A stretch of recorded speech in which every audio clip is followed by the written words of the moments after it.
Morgan Freeman faces humiliation at a restaurant. His next move will shock you. It was an ordinary evening in a high-end restaurant in Manhattan, a place known for its elegant decor and exclusive clientele. The polished floors gleamed under the warm golden lighting, and the aroma of exquisite dishes filled the air. Patrons sat at their tables, engrossed in conversations or the soft clinking of wine glasses. Yet amidst the opulence, there was an undercurrent of something uncomfortable, an energy that seemed to shift when Morgan Freeman walked into the restaurant. Dressed casually in a comfortable jacket and slacks, Morgan walked into the restaurant, his presence immediately noticeable even without the flash of cameras or the usual fanfare. He wasn't here for attention. He was here for a quiet meal, a respite from the world that often felt too demanding. The host, a young man with the look of someone who was still learning the ropes, glanced up and recognized the legendary actor. His face shifted from professional courtesy to wide-eyed surprise. Morgan was no stranger to moments like this, and he simply smiled and nodded. But the host, flustered by his own nerves and his overwhelming respect for the man before him, made a mistake. As Morgan walked past, the host hesitated before speaking up, his voice uncertain and a little too loud for the quiet restaurant setting. "Excuse me, sir," the host said, stepping forward with a nervous smile. "I'm sorry, but we don't typically allow people of your status to sit at this table." His eyes quickly darted to the table by the window, a table reserved for high-profile guests, people who were considered important by the restaurant standards. "We've reserved that seat for someone more prominent." The air in the room seemed to freeze. Morgan's face didn't show any sign of irritation, but there was a subtle shift in his expression, a quiet surprise, mixed with the knowing calm of someone who had lived through the public gaze for decades. For a moment, the host stood there, unaware of the gravity of his words. Morgan, never one to escalate a situation with anger, simply raised an eyebrow. His voice, calm yet laced with a quiet strength, responded, "I didn't realize that a person's worth could be determined by the table they're seated at." The words hung in the air. The host, realizing his blunder, stammered, trying to recover. "I didn't mean... I just assumed." Morgan cut him off with a gentle yet firm tone. "You assumed wrong. It's not about status. It's about respect. You can't judge a person by the seat they occupy." The host was taken aback, flustered and unsure how to proceed. The rest of the diners had slowly begun to notice the exchange, and their eyes shifted from Morgan to the nervous waiter. The room, which had once buzzed with soft murmurs, now seemed to hold its breath. Morgan stood tall, his expression still calm but with an unmistakable edge. He wasn't here to fight.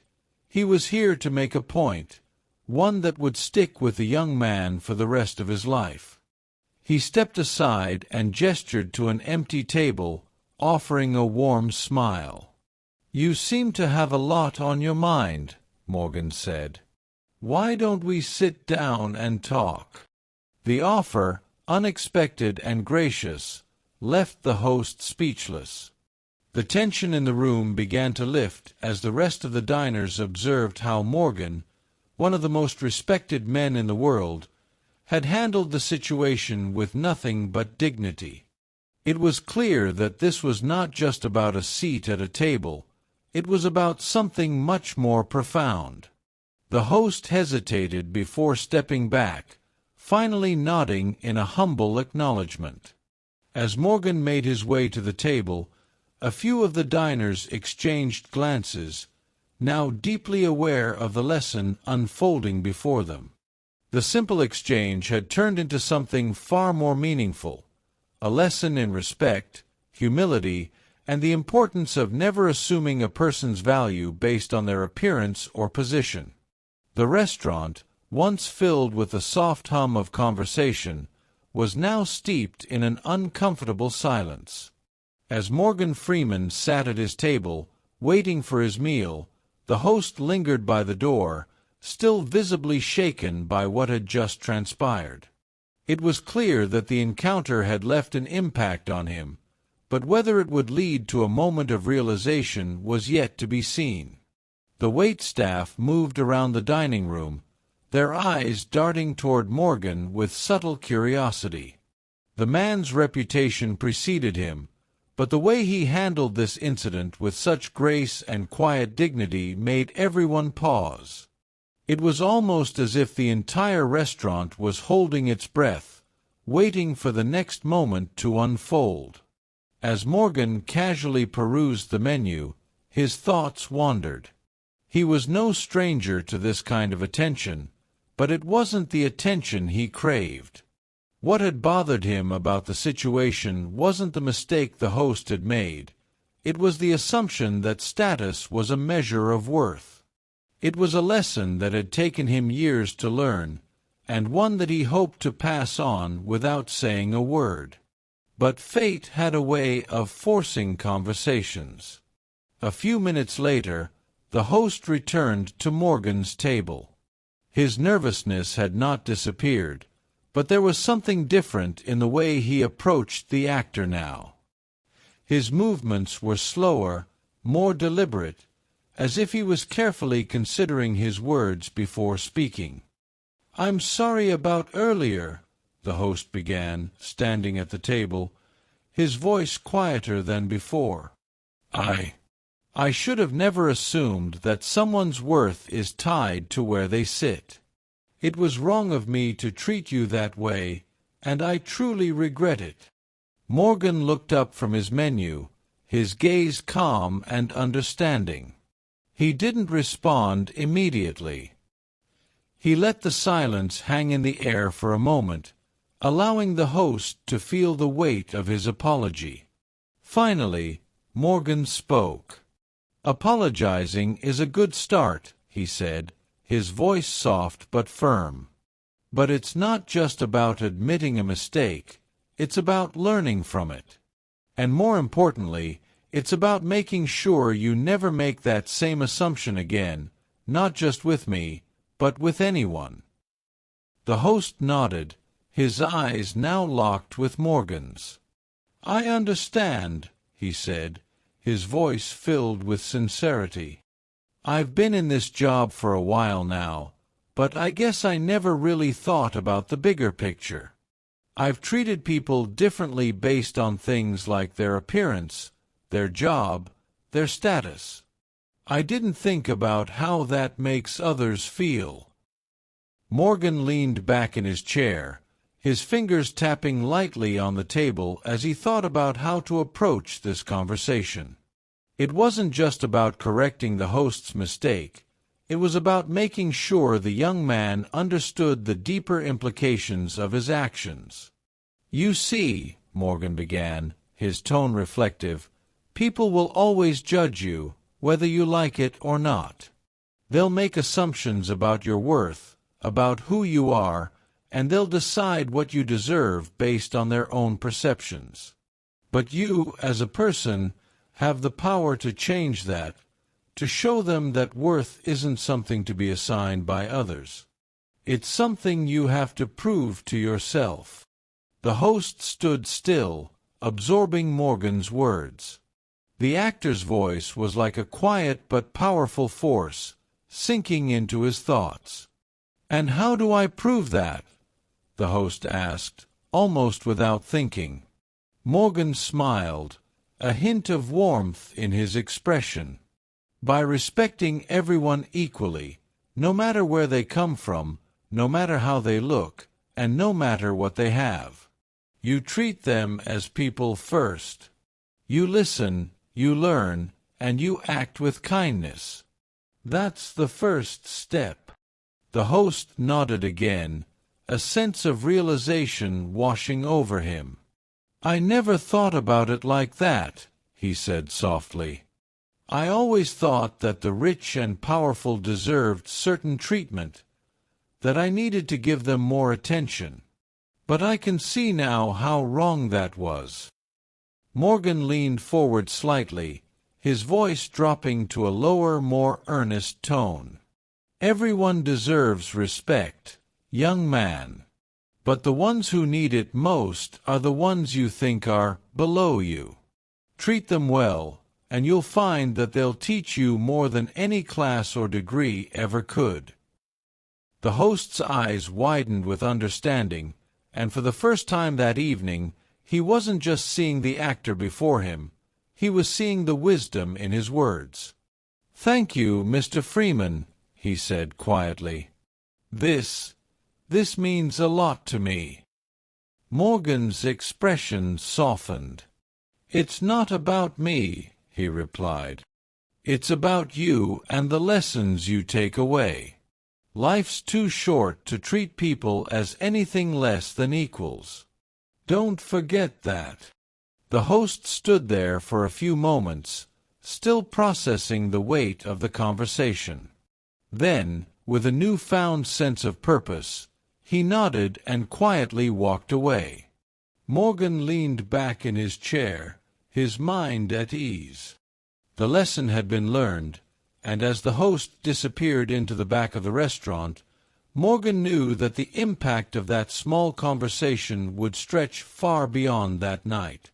It was the kind of lesson that ripples out, influencing how people treat others, how they think, and how they approach life. He had offered the host a moment of clarity, and in doing so, had made the world just a little bit better. As the evening wore on, the atmosphere in the restaurant had shifted entirely. The once tense room, thick with discomfort, was now filled with an air of reflection. Morgan Freeman had transformed an uncomfortable moment into something far more meaningful, and even the other diners could feel it. The waiter who had initially made the mistake had returned to his duties with a new sense of responsibility. He had observed the quiet power in Morgan's words and saw firsthand how the actor had used his presence not to command attention, but to create understanding and growth. It was a rare kind of leadership, one that didn't demand respect, but earned it through humility. After the conversation, the host continued to serve guests, but now he did so with a new sense of purpose. He moved more deliberately, offering genuine smiles and respectful gestures to everyone, regardless of their appearance or status. His interactions were different. He wasn't just serving food. He was serving people, listening to them, and treating them as equals. Morgan, meanwhile, enjoyed the remainder of his meal in peace. The food arrived, and he ate quietly, appreciating the meal and the serenity that had returned to the space. But the ripple effect of his words had already begun to reverberate throughout the room.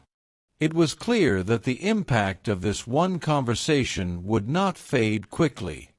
As Morgan finished his meal and prepared to leave, the host came over to his table one final time, this time with a genuine smile on his face. "Mr. Freeman, I just wanted to thank you again for what you said earlier. You made me realize something important tonight," he said, his voice sincere. Morgan looked up, his expression warm yet knowing.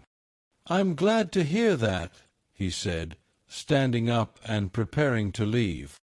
"Remember, kindness is never a weakness. It's a strength we all need to learn to use more." The host nodded, his demeanor more grounded now, no longer shaken by his earlier mistake. "I won't forget what you said. I promise you that." Morgan gave him a reassuring smile, clapping him gently on the shoulder. "Good," he said. Take care of yourself and treat everyone as you'd like to be treated. That's the best way to move forward. As Morgan walked out of the restaurant, he could sense the change in the energy of the place. He had made a difference, not just in the life of one person, but in the environment of the restaurant. His words had reverberated beyond that evening, offering a lesson that would undoubtedly carry on through the people who had witnessed it. Outside, the cool evening air hit his face as he stepped into the street, and for a moment he paused. The lights of the city reflected on the wet pavement, and Morgan took a deep breath. He had used his time wisely. He had done more than just eat a meal. He had given someone a chance to grow, to learn, and to be better. He didn't need fame to make an impact. His true strength lay in his ability to connect with people, to show them that no one was more or less deserving of respect. As he walked away, he couldn't help but feel a quiet sense of satisfaction, knowing that his brief interaction would stay with the host, and possibly many others, for a long time.